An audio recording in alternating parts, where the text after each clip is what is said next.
Hello, welcome to Make Art Your Way, video 4, Ways to Make Your Art Say Pro.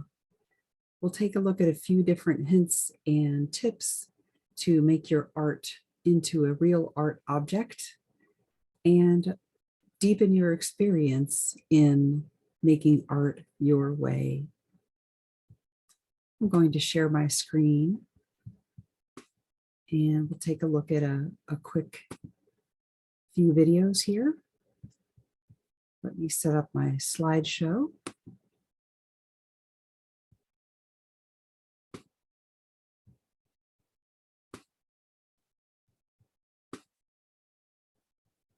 Okay, let's talk a little bit more about making art your way. Video 4, Make Your Art Say Pro.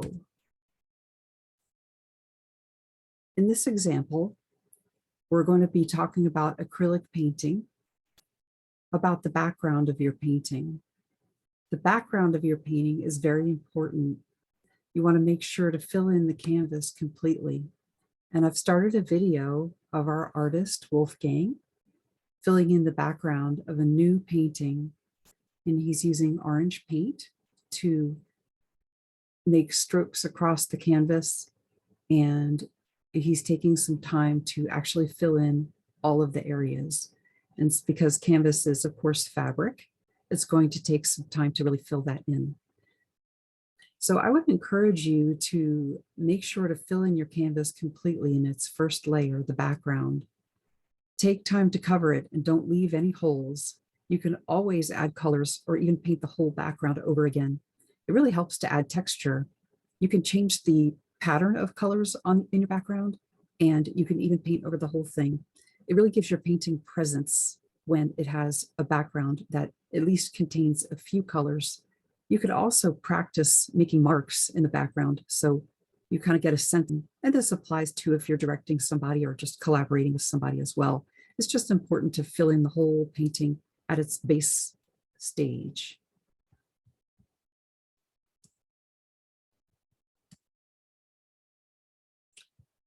So again, take time working on your background. If you want to work with colors, you can use colors that are opposite from each other on the coloration.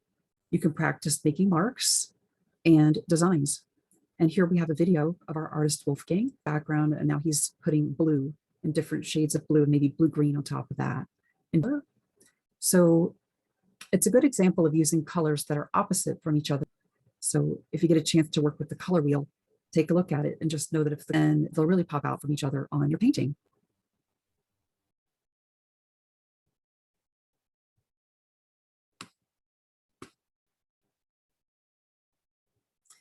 We have a different example here.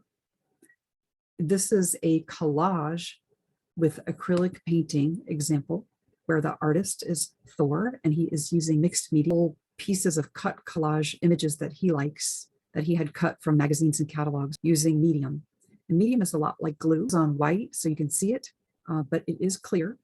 And he's attaching a piece, put enough medium underneath and on top of objects to a flat surface, seal them down. If you use fabric or something like that, or even small objects, more glue and paint is definitely better than less. It helps your artwork feel more like one object rather than just different pieces and parts. The next example is collage with acrylic painting mixed media again. We have our artist who is of musical instruments from a catalog.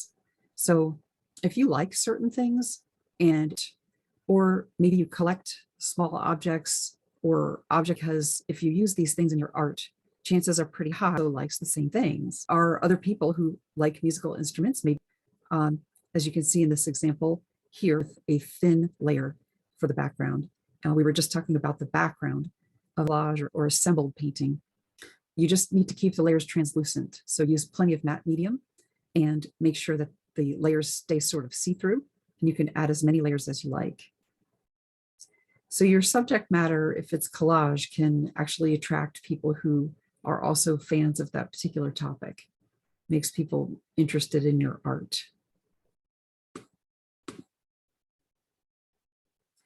This example is again collage with acrylic painting, mixed media. Think about collecting things like old magazines, books, or other paper items with pictures. Here we have our artist trimming pieces of collage from catalogs and older magazines and newspapers and books. Spend some time with them. Spend time cutting out your favorite things. Keep a box or a file with your collage pieces or other objects that you'd like to assemble and glue onto your art. That way you can find them easier or go back to your work in progress. Again, if you keep the layers see-through for collage works, you'll still be able to see the pieces through them. And in our experience, using matte medium is better than using gloss because it's easy to see that it's glossy when you come to your final coat. You can see the difference between gloss and matte medium pretty well. And we do recommend a gloss coat for your final coat because it does bring out all the colors that you painted onto your work.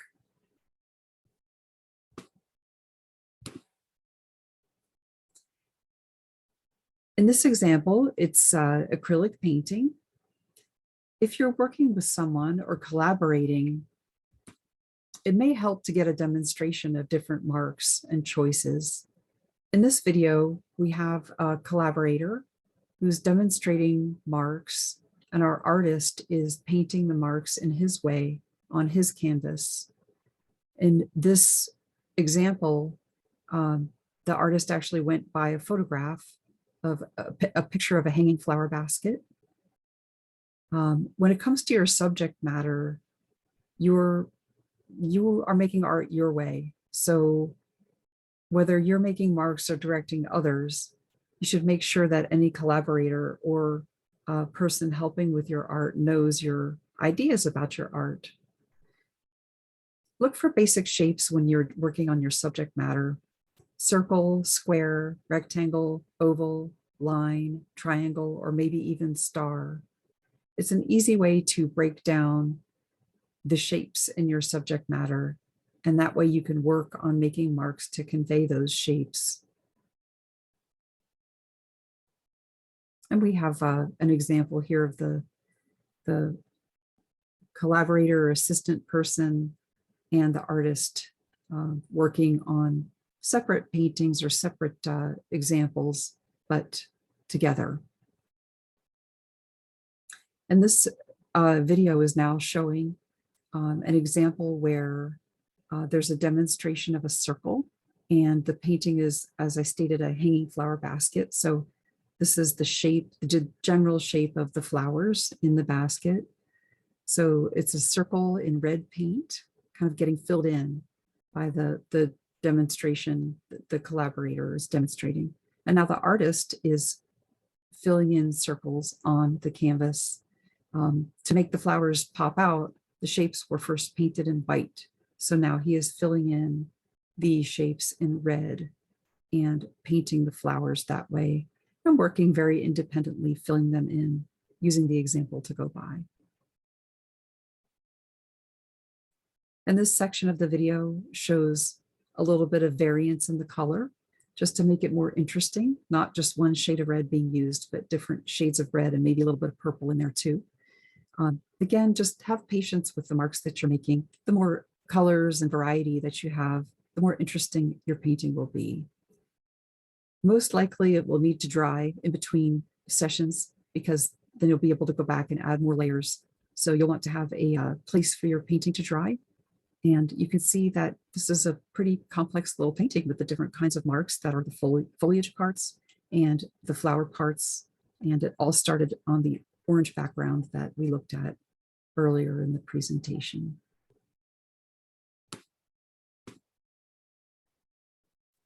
In this example, we're talking about using a template.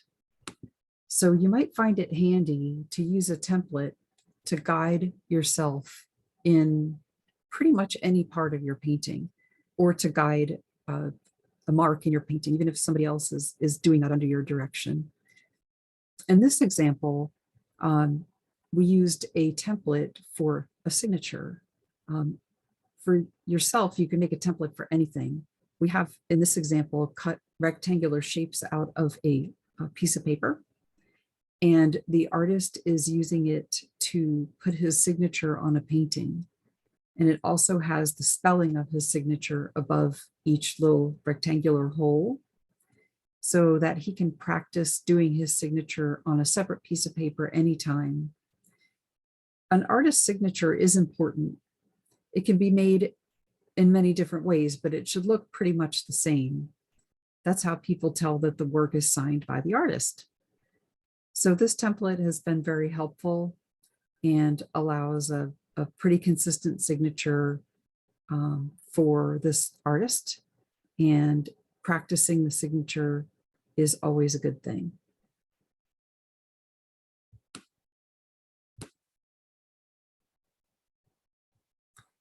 And this example is about making marks. And I'm showing the film, the little video, I should say, about a collaborator giving a few ideas about making marks for foliage, different brush strokes that could represent leaves or vines. And our artist is doing those his way on his painting, and getting some guidance and some ideas about where colors go and painting them in. So art does take time. All art takes time. It's like a lifetime worth of inquiry into yourself. So be patient with the process. This is you making art your way with different forms of guidance and different ways that you choose. Art can be full of surprises too. Sometimes it doesn't come out the way you expected. It's a great chance to really listen to yourself. Each decision that you make for your art is important. Making your art is a way to get to know yourself better. So give yourself the time and experience to really be committed to the marks that you're making in your art and the language that you're putting together by the way you're putting the art together and the final product, the way the art is made, and the way it looks, the way it feels in a room, the colors that you use, the texture, the tactile nature of your painting. When people experience your art, it's possible that they could use all of their senses to experience it. So you're developing a new way to express yourself in making art your way. So be patient with that and honor that. In this example, we're talking about recycling a watercolor painting. So if you work with watercolor, that's going to be painting on paper. You may have some watercolor paintings that were experiments, or somehow they just didn't turn out the way that you wanted. Don't ever throw those away. You can use those. In this example, we've torn the paper, so it has some nice, interesting torn edges into a size that will fit on the top of a blank card. And the artist is painting trees on each one. Paint a subject on each piece that you rescue from being thrown away for watercolor painting. It can be the background of a small painting. Think about things like gluing them onto a blank card. It's super professional to do that when you sell your artwork, if you choose to sell your artwork, to include a hand-painted card with your artwork as a thank you. Also, you can sell the cards individually. So in art, especially making art your way, no materials are ever wasted and no time is wasted either. As long as you're making art your way, it's all valuable and worth your time every moment that you take to put into it.